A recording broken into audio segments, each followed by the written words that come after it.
بسم اللہ الرحمن الرحیم. آپ سب کی آمد کا بہت بہت شکریہ.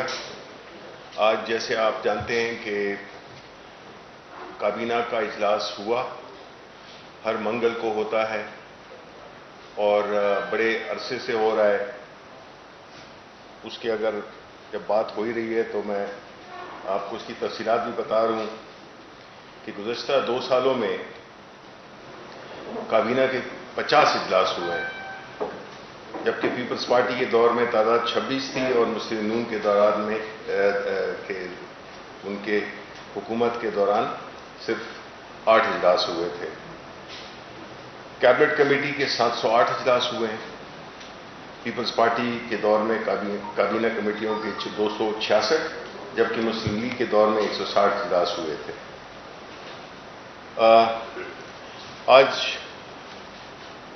کیبنٹ میں بنیادی طور پہ مختلف 18 ایجنڈا آئٹمز تھے، جس کی تفصیل میں آپ کو یہاں پہ دے بھی دوں گا پوائنٹ بائی پوائنٹ. اور اس میں مختلف فیصلے ہوئے اور جنرل گفتگو بھی ہوئی. جو جی کچھ کہا؟ اچھا، جو بنیادی جو آئٹمز تھے اس میں ایک تو جو آپ کو پتہ ہے کہ جس طرح کے یہ ریپ کے واقعات ہو رہے ہیں، تو پرائم منسٹر صاحب تو اس کے بارے میں بہت کلیئر ہیں اور مختلف سزاؤں پہ ڈسکشن بھی ہو رہی ہے.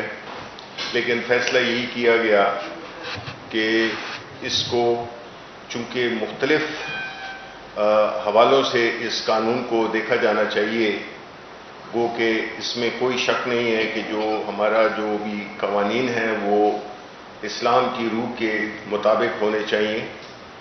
لیکن اس میں جو آج کل کی جو بھی حقیقتیں ہیں ان کے مد نظر ایسی قانون سازی کی جائے جس میں کہ مجرمان جو اس غلیظ جرم کے مرتکب ہوتے ہیں ان کو سزا ملنی چاہیے اور کڑی سے کڑی سزا ملنی چاہیے.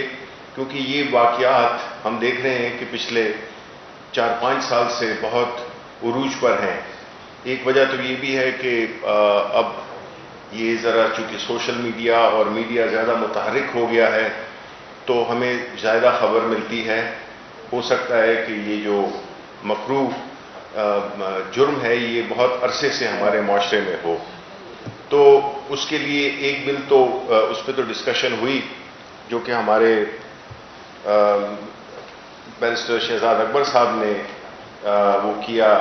مجوزہ جو بل تھا وہ تھا anti rape investigation and prosecution. اس پہ بحث ہوئی جس کا مقصد جنسی جرائم کی مؤثر روک تھام کو یقینی بنانا، مجرموں کو کیفر کردار تک پہنچانے کو یقینی بنانا، تفتیش کے دوران متاثرہ خاتون کی عزت نفس کا تحفظ اور بحالی، کیس کی تفتیش میں جدید ٹیکنالوجی کا استعمال اور جنسی جرائم سے متعلق سزاؤں کو سخت ترین بنانا ہے. کیونکہ یہ ایک ایسا ایشو ہے جو کہ ہمارے پورے معاشرے پہ کئی سوالات اٹھاتا ہے. تو اس کی ہر لیول پہ وہ ہو رہی ہے، اس پہ کام ہو رہا ہے اور انشاءاللہ جلد آنے والے اجلاس میں ہم ایک مکمل بل بھی پیش کریں گے، تاکہ کیونکہ جو موجودہ قانون ہے اس میں کئی گیپس ہیں، اس میں کئی ایسی شکیں ہیں جس کی وجہ سے ملزم کو سزا دینا کافی مشکل ہو جاتا ہے. اس کے علاوہ پاور سیکٹر پہ تفصیلی گفتگو ہوئی. جیسا کہ آپ جانتے ہیں کہ ہمارے ملک میں جو ہمارا انرجی سیکٹر ہے، اور جس طرح پرائم منسٹر صاحب نے کہا بھی کہ ان کے جو سب سے پرائیورٹی رکھنے والے 2 ایشوز ہیں تو بہت سے، لیکن اگر ان میں سے اگر ترتیب دیا جائے جو کہ ملک کو اس وقت انہوں نے ملک کو اپنی حصار میں لے رکھا ہے تو وہ ہے ایک تو انرجی سیکٹر اور دوسرا FBR. انرجی سیکٹر میں پرائم منسٹر صاحب کو مختلف پریزنٹیشنز بھی دی گئیں. کیبنٹ کمیٹی آن انرجی ان کے جو ارکان تھے، اسد عمر صاحب اس کو چیئر کرتے ہیں، میں بھی اس کا حصہ ہوں. اس کی جو گزشتہ جو انرجی کے معاہدے تھے، اس میں ایک جو LNG کا خاص طور پہ تھا، جس میں کہ ہمیں ایسی اتنی گیس خریدنی پڑ رہی ہے اور تھی جو کہ ہماری ضرورت سے زیادہ تھی. تو وہ جو وافر مقدار تھی اس کو کھپانے کے لیے یہ LNG سے چلنے والے جو پاور پلانٹس تھے ان پہ یہ ایک کنڈیشن لگائی گئی، جس میں کہ وہ جو ہے 66% جو ہے تو وہ LNG کا استعمال کریں گے، چاہے ان کو ضرورت ہو یا نہ ہو. یہ وہی بات ہے جو میں نے مثال پہلے بھی دی تھی کہ آپ چاہے اس کو استعمال کریں نہ کریں، وہ جو ہے تو آپ کو پے کرنا پڑے گا. اس میں ہم نے ایک اندرونی ایک ایڈجسٹمنٹ سی کی ہے، جس سے کہ کم از کم جو بجلی کے پلانٹس ہیں جو کہ RLNG پہ چلتے ہیں، کیونکہ آپ کو یہ بھی پتہ ہوگا کہ جو کچھ ایسے RLNG کے پروجیکٹس پاور پلانٹس ہیں جو کہ پرائیویٹائزیشن پہ اس وقت ان کی نیگوسیشنز ہو رہی ہے. تو یہ ضروری تھا کہ ہم اس کے بارے میں ایک کلیئر کٹ واضح پالیسی ہو، جس سے کہ جو خریدار ہو اس کو بھی پتہ ہو کہ اس نے کیا چیز خرید رہا ہے اور کیا ٹرمز اینڈ کنڈیشنز ہیں. اور پھر جو مقدار جو بچ جائے گی اس کی بھی یہ دو توانائی کی جو منسٹریز ہیں، یعنی انرجی منسٹری اور پیٹرولیم منسٹری، ان کے ساتھ مل کے یہ ہم نے پچھلے ہفتے میں یہ فیصلہ کیا تھا. بجلی کا جو ایشو ہے، جس میں کہ خاص طور پہ جو سرکولر ڈیٹ ہے، جو آپ کو پتہ ہے کہ کافی 2.1 کھرب روپے کے قریب پہنچ گیا ہے. یہ اس نے پوری اکانومی کو اپنے گرفت میں لے رکھا ہے، اور اس سے جو ہے تو جو صارفین ہیں، جو جنرل پبلک ہے، چاہے وہ ہماری انڈسٹری ہو، چاہے وہ کمرشل ادارے ہوں، وہ اس مہنگی بجلی کی وجہ سے ہمیں کافی مسائل کا شکار ہیں ہم، کیونکہ ماضی میں جو معاہدے کیے گئے تھے وہ اس طرح کے کیے گئے تھے کہ اسے ایسے سمجھیں کہ اس نے پورے پاکستان کو گروی رکھ لیا تھا. تو اب ان کنڈیشنز میں جو کہ معاہدے ہوئے ہیں اس کو تو ہم توڑ نہیں سکتے، بیکاز یہ ساورن کمٹمنٹ ہے اور اس سے باہر ہم نہیں جا سکتے. لیکن جو پرائم منسٹر صاحب کی جو کوششیں تھیں، جس میں کہ ایک پہلی دفعہ ایک سنجیدہ اور ایک بڑی پریکٹیکل قسم کی ہم نے نیگوسیشن شروع کی IPPs کے ساتھ، جس میں کہ ہم جو ایگزسٹنگ معاہدے ہیں اس میں ہم کس طرح سے اپنے لیے، اپنے ملک کے لیے، اپنے انرجی سیکٹر کے لیے وہ کچھ فیسلٹیز حاصل کر سکتے ہیں، جس سے کہ بجلی عوام کے لیے سستی بھی ہو اور ہمارا جو سرکولر ڈیٹ ہے اس میں بھی کمی واقع ہو. اس کی پریزنٹیشن انشاءاللہ آپ کو عنقریب کچھ روز میں ہم ایک مکمل آپ کو پریزنٹیشن دیں گے، جس میں ہم آپ کو بتائیں گے کہ جو انرجی سیکٹر ہے اس کے مسائل کیا ہیں، کیا وجہ ہے کہ بجلی مہنگی ہوتی ہے، کیا وجہ ہے کہ کئی جگہوں پہ بجلی ملتی نہیں ہے. یہ ساری چیزیں کہ تاکہ عوام کو پتہ چل سکے کہ اصل مسئلہ کیا ہے. کیونکہ اگر صرف عوام کے پاس زیادہ بل جائیں، ان کے بل بڑھتے رہیں، تو ان کو پتہ ہونا چاہیے کہ اس کی وجوہات کیا ہیں اور ہم کیا کر رہے ہیں ان چیزوں کو قابو میں لانے کے لیے. تو وہ انشاءاللہ آپ کے ساتھ ہم تفصیل سے شیئر کریں گے. یہ ساری جو انرجی سیکٹر ہے، پاور سیکٹر، اس کے بارے میں ہم آپ کے ساتھ انشاءاللہ کچھ روز میں پریزنٹیشن آپ کو دیں گے. اس کے علاوہ جو اقتصادی رابطہ کمیٹی کے 9 ستمبر اور 16 ستمبر کے اجلاسوں میں کیے گئے فیصلے ہیں، ان کی توثیق کی گئی. ان فیصلوں میں خصوصی ضرورت کے حامل افراد کے لیے جو گاڑیوں کی درآمد ہے، TCB کی جانب سے 15 لاکھ میٹرک ٹن گندم کی داد دینا بھی شامل ہے. اس کے علاوہ مختلف جو تھے ادارے، ان کے نیپرا کے اپلیٹ ٹریبونل کے لیے جسٹس عباد الرحمان لودھی کو بطور چیئرمین اور ذیشان شاہد کو بطور ممبر فائنانس تعیناتی کی منظوری دی. اسی طرح کابینہ نے جسٹس محمد موسیٰ لغاری کو بطور چیئرمین انوائرمنٹل ٹریبونل اسلام آباد کی تعیناتی کی بھی منظوری دی. اس کے ساتھ ایک اور اہم چیز تھی جس پہ کہ میرے ساتھ میرے بہت ہی